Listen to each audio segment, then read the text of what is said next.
काला करता भी नहीं है इनके पास। इनके पेड़ बंदे एक दो जो पुराने हैं वही रखे हुए हैं, उनको कोई मतलब नहीं होता।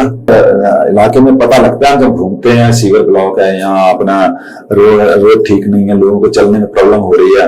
मैंने देखा है अभी कि राघव चड्ढा जी भी उधर चले गए हैं, फिर अपना प्रशांत जी को निकाल दिया, ऐसे कुमार विश्वास को निकाल दिया।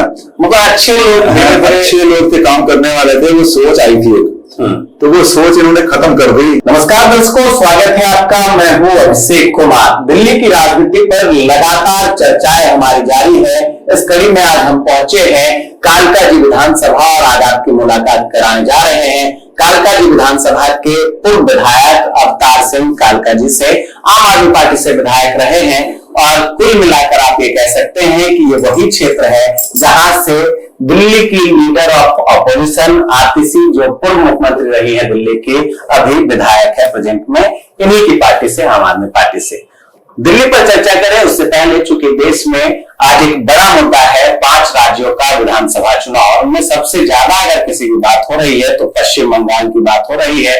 लोग कह रहे हैं अद्भुत हुआ है, भाजपा ने वहां पर अपनी सत्ता हासिल की है और लगातार 3 बार से जो ममता बनर्जी बंगाल पर राज करती थी उनकी कुर्सी छीन ली गई है। अवतार जी क्या मानते हैं इस जनमत को, इस जनादेश को, और इन्हें क्या लगता है? बंगाल चूंकि अवतार जी भी घूमे हैं, कलकत्ता कई बार जाना हुआ है। बहुत बहुत स्वागत है आपका सिंह साहब। सबसे पहले तो ये बताइए कि कलकत्ता को जहां तक, बंगाल को जहां तक हम लोगों ने देखा है, जाना है, और ये जो जनादेश आया है, इस जनादेश के लिए काबिल तारीफ कहीं ना कहीं भाजपा की तारीफ तो होनी चाहिए। 194 प्लस जा रहे हैं, तो क्या लगता है आपको कि ये बड़ा बदलाव क्या संदेश दे रहा है? देखो, मैं तो शुभकामनाएं दे सकता हूँ, बाकी जो भी वहां पे अपना सीएम आएगा, जो पीछे की कमी होंगी उसको पूरा करेगा, ठीक करेगा, जो देश के लिए अच्छे से सरकारें चला सके, बल्कि देश के भविष्य की बात करे, वहां की जो प्रॉब्लम्स है उसको हल करेगा। तो मतलब वहां के लोगों की भलाई हो, देश के लोगों की भलाई हो, और इस रणनीति को हर कोई, चाहे सत्ता पक्ष में बैठे लोग हो, विपक्ष में बैठे लोग हो या पॉलिटिशियन हो, वो कह रहे हैं कि बंगाल का विकास होना चाहिए, क्योंकि लोग कहते हैं कि 25 साल पिछड़ा अभी भी बंगाल का गांव है अन्य गांव की तुलना में, तो बंगाल का डेवलपमेंट हो, ये सबकी राय है। थोड़ा दिल्ली पर चलते हैं, चूंकि दिल्ली से आप आते हैं, दिल्ली विधानसभा को आपने करीब से देखा है। वर्तमान समय में भाजपा की सत्ता है, कैसा लगता है? मतलब कुछ बढ़िया हो रहा है या जो आप लोगों के समय में था वैसा ही कुछ चल रहा है? जो हमारी सरकार बनी हुई है इस वक्त, तो दिल्ली की सरकार है, वो अपने हिसाब से जो काम कर रही है, वहां बैठे हैं वो कर रहे हैं। पर मुझे तो कालका की बात कर सकता हूँ, कालका के हालात बहुत खराब हैं, क्योंकि यहाँ की साफ सफाई की चलो का बात करते हैं, और दूसरा ये जो हमारे क्या कहते हैं, हमारी जो मैडम है अपोजिशन की लीडर है आतिशी जी, और इनके हमारी विधानसभा में देख रहे हैं कि रोड बड़े खराब है। अपना पीडब्ल्यूडी की बात करते हैं तो जो लोग जाते हैं वहां साइडों में फुटपाथ में मिट्टी पड़ी है। हमारे जो आज के महंगाई के दौर में लोग गाड़ियां भी हों तब भी वो स्कूटर पे चलते हैं, तो आंखों में जब मिट्टी जाती है, उड़ती है, तो ये हम एक सोच सकते हैं कि हमारा देश, हम अपने देश को आगे बढ़ाने की सोचते हैं, पर जब बाहर से भी लोग आए होते हैं तो मैं कह रहा हूँ आउट ऑफ कंट्री से लोगों की बात छोड़ दो, अपने ही दूसरी विधानसभा से कोई बंदा आता है तो पता लगता है कालका जी का ये हाल है। कालका जी और पूरे बेहाल हुआ। दूसरे अपने विधानसभा से लोग इधर उधर जाते रहते हैं, तो ये देखते हैं कि यार ये हम इस इलाके में गए हैं, पर यार यहाँ तो ये ठीक है यार, विधानसभा तो बुरा हाल है यहाँ का। तो एक सीएम के बराबर जो अपना अपोजिशन का लीडर होता है, सीएम के बराबर होता है, उनको ऑर्डर करना होता है। तो पर यहाँ के जो कालका जी का जो हाल आता है ना, बहुत बुरे हैं। क्या लगता है, इच्छा शक्ति की कमी है आतिशी जी की, या वजह कुछ और है? समय नहीं दे पा रही है? एक तो जिस क्षेत्र में आप रह रहे हैं उस क्षेत्र का लोग ज्यादा अच्छे से ध्यान रखता है। ये बात यही है कि उनको इस क्षेत्र से कोई मतलब नहीं है, क्योंकि यहाँ के रहने वाले नहीं है वो। देखता हूँ, अगर हम यहाँ से निकलते हैं ना, तो जब हम एमएलए थे तो हमारे को लोग मिलते थे, तो हम तो जगह जगह खड़े हो जाते थे कि भाई ये काम होना चाहिए, तो वो काम होते थे। पर जब आज जो इन्होंने अपने कार्यकर्ता रखे, कार्यकर्ता भी नहीं है इनके पास, इनके पेड़ बंदे एक दो जो पुराने हैं वही रखे हुए हैं, उनको कोई मतलब नहीं होता ज्यादा किसी से। क्योंकि वो जाते तो है नहीं, जो कोई वहां पे जाके देखेगा कंप्लेंट करेगा उसकी कई कंप्लेंट पूरी हो जाए तो हो जाए, अदरवाइज इलाके में पता लगता है जब घूमते हैं सीवर ब्लॉक है, यहाँ अपना रोड ठीक नहीं है, लोगों को चलने में प्रॉब्लम हो रही है, तो इतनी डस्ट उड़ रही है ना कि पूछो ही ना। मैं कहता हूँ मुझे बाहर नहीं, गोविंदपुरी के अंदर की जो कुछ चीजें और दिखती है कालकाजी में, गोविंदपुरी में ट्रैफिक जाम एक बड़ी समस्या है।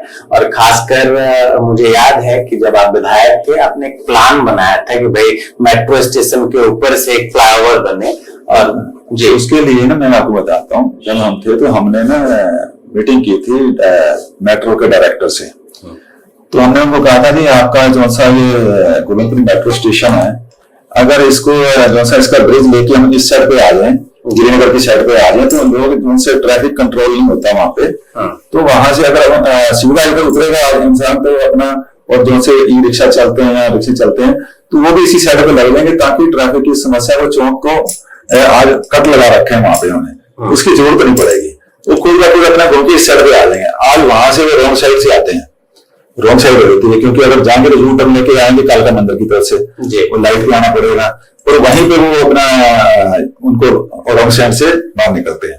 अगर ये ब्रिज बन जाता तो एक गोविंदपुरी की बहुत बड़ी समस्या का हल हो जाता और ट्रैफिक जाम नहीं होता वहां पे। तो पीडब्ल्यूडी और मेट्रो की हमने मीटिंग की थी मिलके आपस में, कि वो कहते हैं ठीक है हम मिलके काम कर लेंगे, अगर इधर ब्रिज बन जाता, लोग जिन्होंने परली शहर पे जाना था कालका मंदिर उधर चले जाते, जिन्होंने गोविंदपुरी या संगम बिहार की तरफ जाना होता था वो इधर उधर जाते हैं। हाँ, तो बहुत इजी हो जाता है, खूबसूरती बढ़ती, और जो गिरिनगर के वहां पे मस्जिद का जाम लगता है सारा, वो भी जाम भी नहीं लगता, वो जाम नहीं लगता। देखिए यही होता है कि एक प्लान जो 5 साल में इन्होंने विकास की खींची थी, और उसके बाद फिर क्या हुआ कि टिकट आम आदमी पार्टी ने नहीं दिया, आतिशी जी को यहाँ से मैदान में उतारा गया, आतिशी जी जीती, रमेश बिधूरी ऑपोजिशन में रहे यहाँ पर।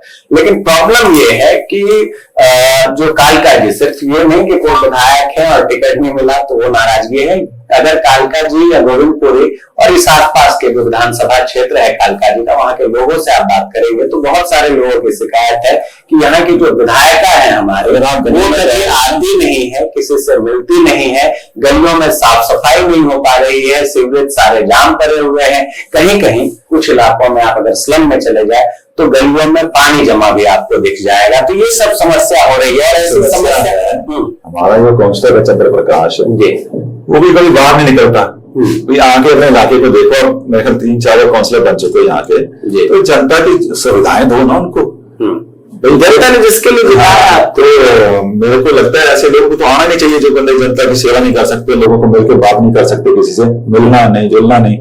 तो जैसे आतिशी मैडम भी है, यहाँ हमारा काउंसलर है, ये दोनों ही अपना लिखित हो चुके हैं यहाँ पे कालका जी के लिए, तो ये गोविंदपुरी के लिए, तो ये हमारे को सोचना पड़ेगा। हमारा अगर हम बात करते हैं, मैं कुछ ये जरूरी कहूंगा कि जो हमारा ये हंसराज सिटी पार्क है ना कालका मंदिर के सामने, इसमें बच्चों के झूले लगे हुए हैं जी, आप जाके वहां पे चेक भी करना, मैंने इस पे वीडियो बना के भी डाली थी कि अगर बंदा झूला झूल रहा है उसके बीच में ना पाइप लगे हुए हैं ऐसे, तो वो अगर 2-3 प्यार भी नहीं, अगर बच्चा झूला झूल रहा जैसे बीच में घुसेगा उसकी गर्दन टूट जाएगी। पहले तो 1-2 पाइप थे, आज मैंने वहां जाके देखा बच्चा झूला झूलते आएगा तो सीधा नीचे गर्म नीचे गिर जाएगा, वो आगे वहां झूले टूटे पड़े हैं।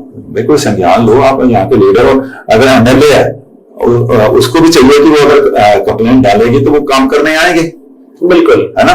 तो चाहे वो एमसीडी का हो, चाहे वो अपना क्या है, ऑर्डर ही तो करना है आपको अधिकारियों को, और ऑर्डर लेटर लिखना है, एक लेटर पैड पे आप लेटर लिखवा लें। अगर आपको लेटर लिखने का मन नहीं कर रहा है तो आपके जो पीए हैं उनको आप आदेश दो, लेटर लिखेगा, सिग्नेचर करनी है और वो डिपार्टमेंट को जाता है, वहां से काम करने वाले कर्मचारी जो है इन व्यवस्थाओं की कुल मिलाकर आप कहते हैं सुचारू व्यवस्था जो है उसको बनाने का प्रयास करते हैं अधिकारी। जो काम होने वाला होता है वो हो जाता है, जो काम नहीं होने वाला होता है तो उधर से जवाब भी आपको आ जाता है। ऐसा ही कुछ होता ही ऐसे है। अगर मैं एक्सएमएलए हूँ, अगर मैं भी लेटर डालता हूँ तो उनको उसका भी जवाब देना पड़ेगा, जवाब देना पड़ता है हर नागरिक को।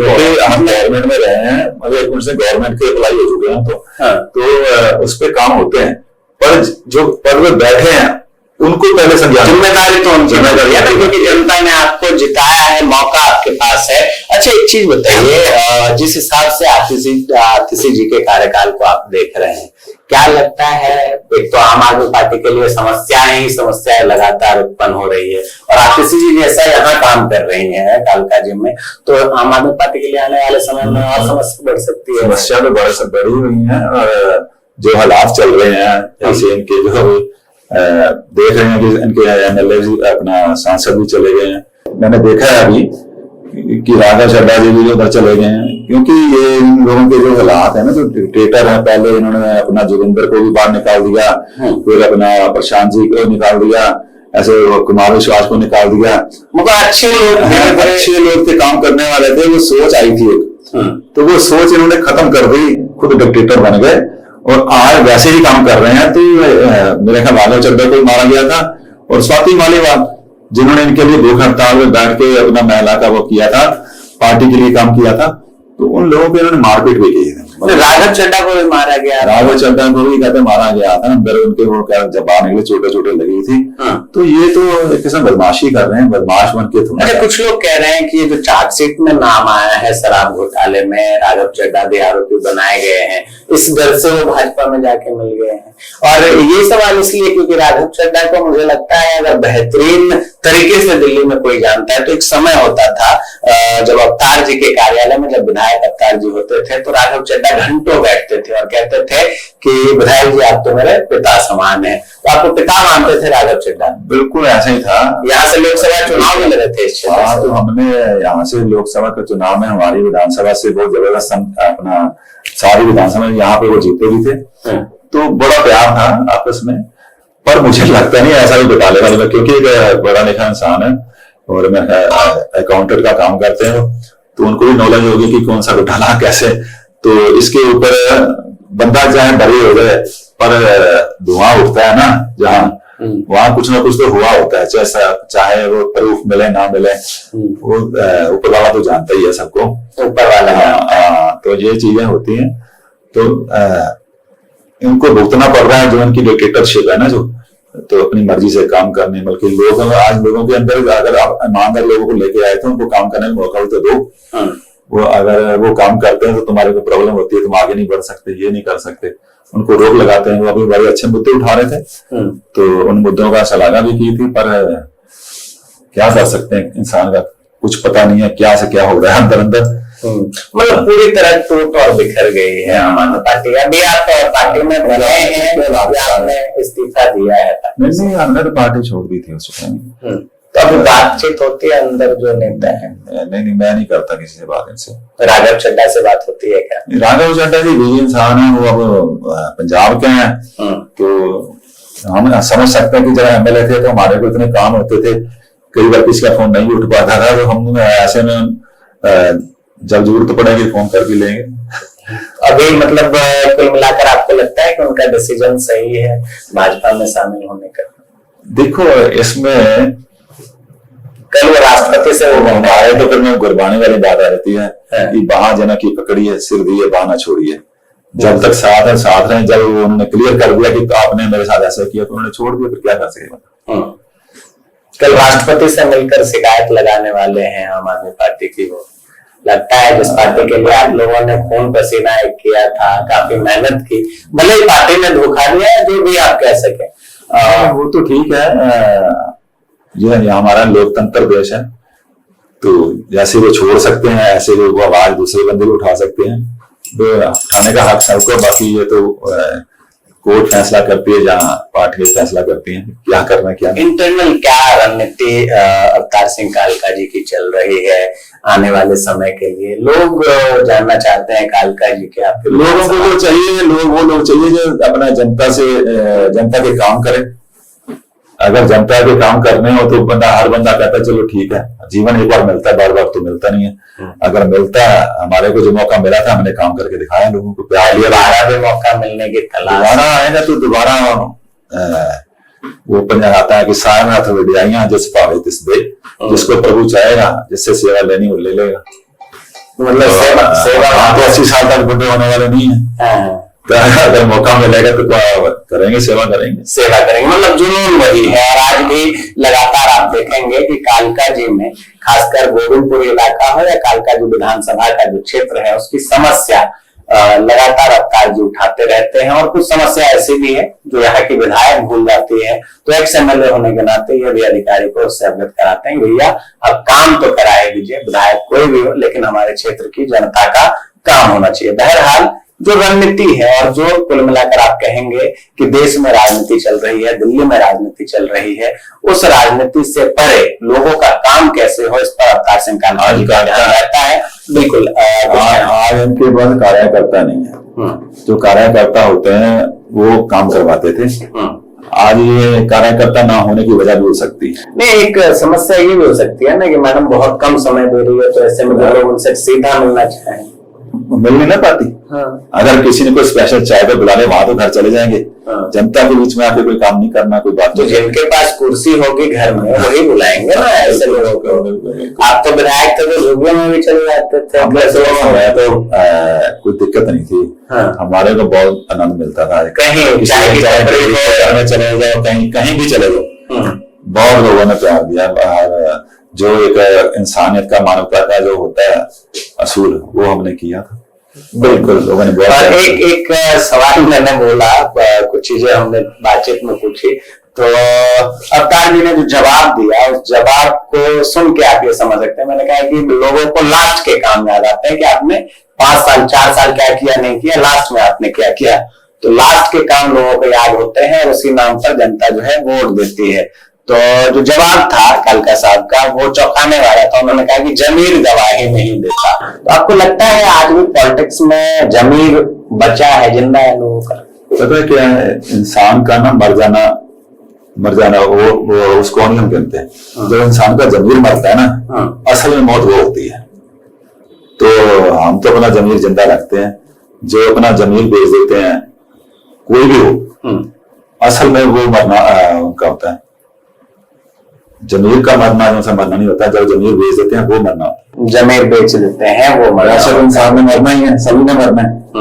पर आप आए धरती पे तो जमीर जिंदा रखना चाहिए। जमीर जिंदा रखना चाहिए। अच्छा, एक और सवाल मैं आपसे पूछता हूँ, भविष्य में क्या आम आदमी पार्टी में ही आप वापसी करना चाहते हैं या भाजपा, कांग्रेस, किसी के साथ चलने की कोई रणनीति है? नहीं, तो ऐसा कोई हमारा वो नहीं है अभी अपना इनसे, आम आदमी पार्टी से कोई ताल्लुकात नहीं हमारा। आपने ताल्लुकात नहीं रखने हैं?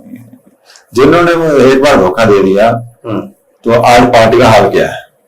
धूमिल हो रही है, छवि धूमिल हो रही है, नेता धीरे धीरे जो अच्छे लोगों को छोड़ चुकी है पहले ही, तो आस्ते आस्ते उनमें खत्म होना। एक डिक्टेटर कांग्रेस और बीजेपी का बचा हुआ। हाँ, वो वही पुराना रहेगा। बिल्कुल। तो रणनीति जो है और राजनीति जो है वो साफ संकेतों में अवतार जी ने बताने का प्रयास किया है कि राजनीति में बने हुए हैं, लोगों की सेवा करना भावना है। और ऐसे में अगर कोई पार्टी इनसे संपर्क करती है या ये किसी पार्टी से जुड़ते हैं तो आगे जो पॉलिटिक्स है, आने वाले समय में जो चुनाव है उसमें भी भागीदारी होगी और जनता के मुद्दे को उठाने का प्रयास किया जाएगा। तमाम दर्शकों का बहुत बहुत धन्यवाद। कल का सब आपका भी बहुत बहुत धन्यवाद। नमस्कार।